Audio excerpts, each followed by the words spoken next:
Okay, now that we've gone through how to reduce radicals and introducing you to the Pythagorean Theorem, what we're going to do now is show you the opposite. The Pythagorean Theorem is built that once you know you have a right triangle, you can use the Pythagorean Theorem to solve for sides.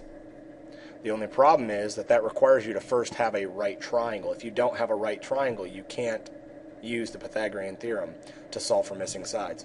And so what we're actually going to do is we're actually going to use the Pythagorean Theorem to prove that our triangle is indeed a right triangle. Now, the Pythagorean Theorem is set up so that the hypotenuse, remember the hypotenuse is across from the 90-degree angle. It is the longest side.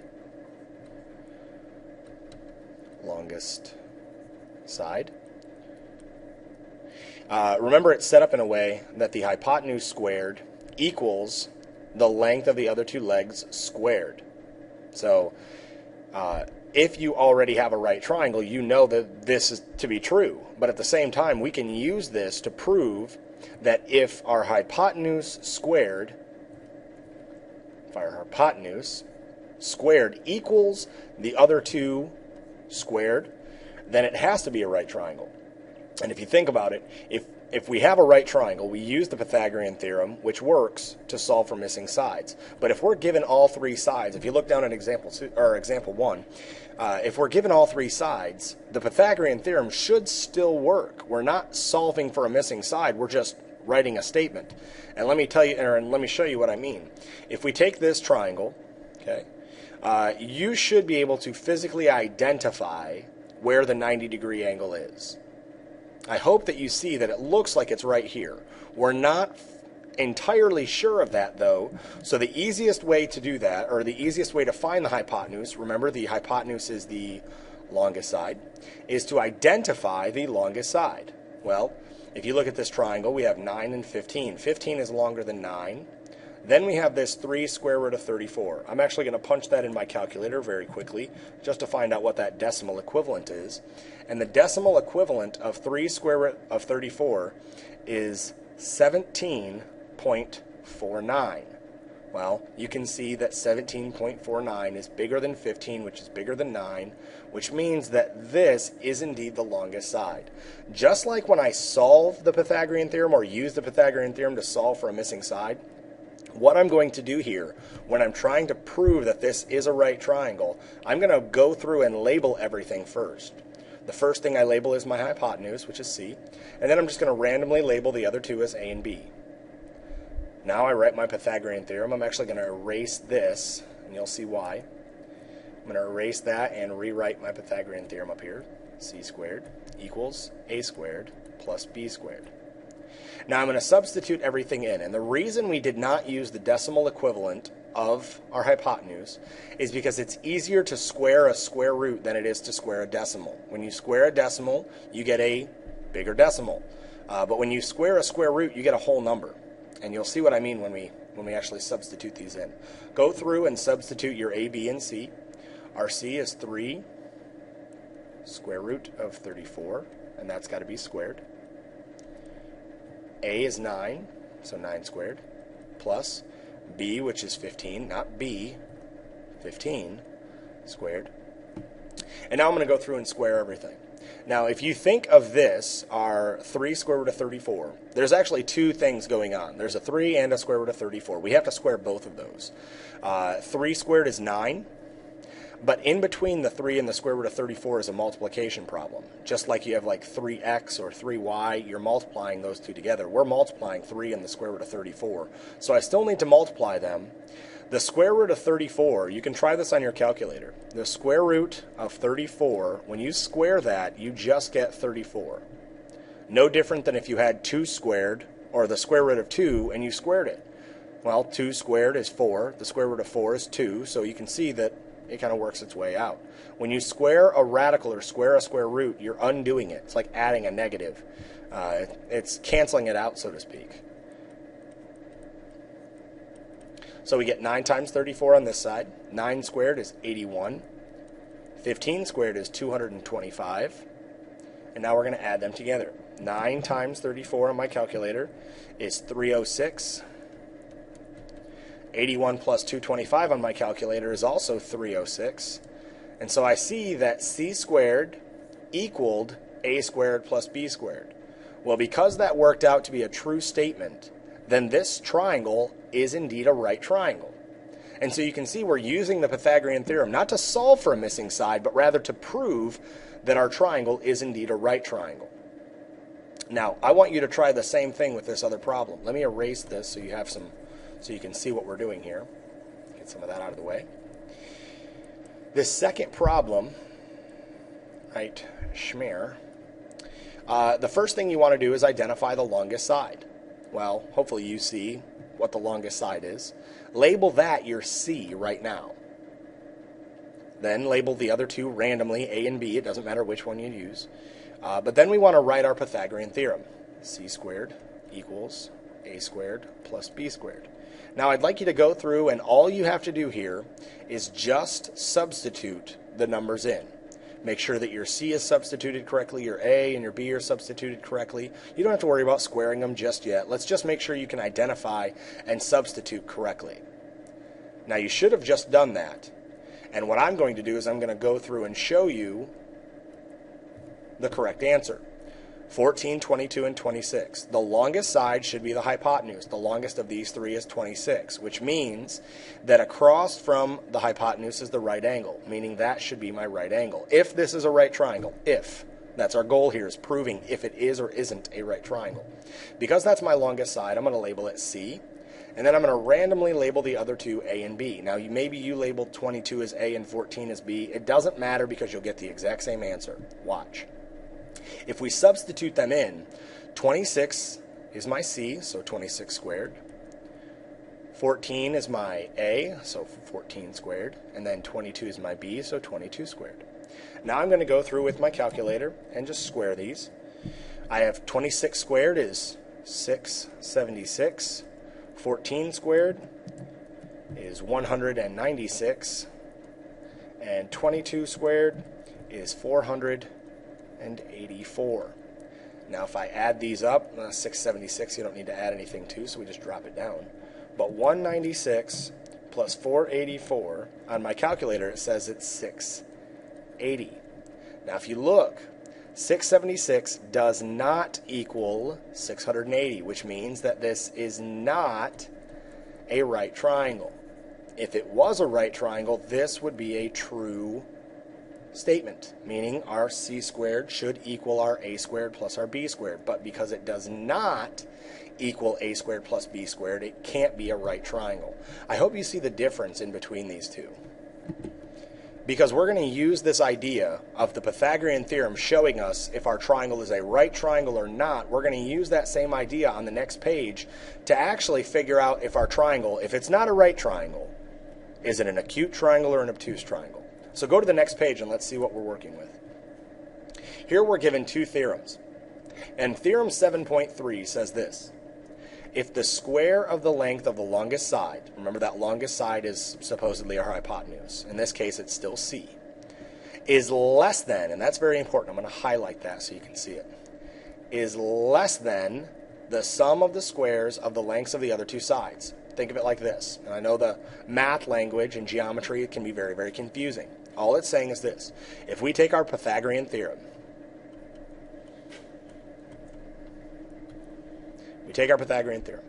and instead of an equals, we write a less than. Okay? Still the same sentence, but a different symbol inside that sentence. If it's less than, watch this, then the triangle ABC is an acute triangle. And what that means is that this angle across from C, if you look at our little picture here, this angle that is across from C, because it's smaller than A squared plus B squared, it is less than 90 degrees. Because it's less than A squared plus B squared, it is less than 90 degrees. And I'm sure that you can imagine what we're saying next. If it is greater than A squared plus B squared, then it's greater than 90 degrees, meaning something that's greater than 90 degrees is obtuse. Let's take the exact same sentence. Our C squared equals A squared plus B squared. And theorem 7.4 says this, that if the square of the length of the longest side, remember the longest side is C, is greater than That's very important. We're going to erase this equal sign and write a greater than. If it's greater than the sum of the squares of the other two sides, then the triangle is obtuse. It's an obtuse triangle, meaning it's bigger than the other two. And tomorrow in class, or the next time we meet together, we're going to discuss why that's the case. You can get started on it right now if you want. A good way to visualize it is take your notebook or your textbook and open it up so that it looks like a right angle. Then take a piece of paper that is very short and a piece of paper that is very long, a lot longer than any of the other pieces in the actual textbook or notebook. And what you'll see is you should see your textbook or notebook close down to an acute angle to meet that smaller side. And then also you should see that notebook or textbook open up past a 90 degree to that's a horrible line, to accommodate the longest side. Okay? Hopefully that makes sense. Hopefully it makes sense that if the longest side is smaller than the other two squared, now that doesn't mean it's the shortest side of the triangle, that just means when you square them and add them together, it is less than the other two squared, then you have an acute triangle. If it's greater than, or if it's bigger than and longer than the other two squared, then you have an obtuse triangle. And let's practice this idea here in example 2. We're still taking our longest side, which is still c. If you look at the top of our notes, whoops, I didn't mean to erase that, c squared. Here's our Pythagorean theorem. We're going to apply the Pythagorean theorem a little bit changed to what we're doing here. In example 2 it says, can the lengths 4.3, 5.2, and 6.1 form a triangle? If so, what type? Well, remember that in order for 3 sides to fit a triangle, any two, or the smallest two, have to be bigger than the other side. Well, if you look at the smallest two here, we have 4.3 and 5.2. If I add up 4.3 and 5.2, are they greater than 6.1? And the answer is yes, because 4.3 and 5.2 adds up to 9.5. 9.5 is greater than 6.1, so yes, it can form a triangle. The question is, what type? Is it going to be right, acute, or obtuse? So what we are going to do is we are going to solve this using the Pythagorean theorem. My Pythagorean theorem is at the top, so I'm not going to rewrite it. But what I am going to do is go through and label my A, B, and C. And I want you to think about this. What is so important about C that we have to label it first? What characteristic always shows us C? And I'm hoping that you already know this. Hopefully you're identifying, or you're saying to yourself, it is the longest side. Well, in our problem, what is the longest side? It's 6.1. That means that I'm going to immediately, I don't know if you heard that or not, that was my cell phone. I apologize, I'm going to turn that on vibrate. Hopefully you see that 6.1 has to be our C. Well, then, just like all the other problems that we've solved, we're going to randomly label the other two as A and B. Now I'm going to go through, and just like I did on the previous problems on the previous page, I'm just going to substitute my A, B, and C into my Pythagorean theorem. When I do that, I get 6.1 squared equals 4.3 squared plus 5.2 squared. Now that we've got it substituted, let's actually solve this out. What is 6.1 squared? Now my calculator tells me that it's 37.21. Then let's figure out what 4.3 squared is. My calculator tells me that it's 18.49. You do want to take it farther than the tenths place, meaning 1 decimal place, simply because sometimes you can get rounding error. And we'll talk more about rounding error when we meet in class. Again, another reason why we like radicals is because we get whole numbers, not decimals. Then we have to figure out what 5.2 squared is. 5.2 squared on my calculator is 27.04. Now, what we need to do is add these together. 37.21, whoops, not 30.721, 37.21. And then I'm going to add 18.49 plus 27.04, and I get 45.53. Now, this is what we have to ask ourselves. Is this triangle right? And I want you to answer that in your own mind. And not only should you answer it correctly, meaning a yes or no, but you should be able to tell me why. Is this a right triangle? And I'm going to tell you that it's not. But the question is, why isn't it a right triangle? And I hope you're able to identify that it's not a right triangle, because in a right triangle, c squared equals a squared plus b squared. Does 37.21 equal 45.53? And the answer is no. It does not. So now I want you to ask yourself this. Is it greater than or less than? Because that's what really tells us what kind of triangle we're dealing with. Is 37.21 bigger or greater than, or is it smaller or less than 45.53? Now, the correct answer is that it's less than. And because my longest side squared is less than the other two sides squared and added together, I have, whoops, not that one, I have an acute triangle. And the acute triangle theorem, or 7.3, tells me that if the length of the longest side of a triangle is less than the sum of the squares of the lengths of the other two sides, the triangle is acute. Because c squared is less than a squared plus b squared, my angle is less than 90, meaning it is an acute triangle. I hope that wasn't too hard to understand, because that's what you're going to be doing tonight on your homework.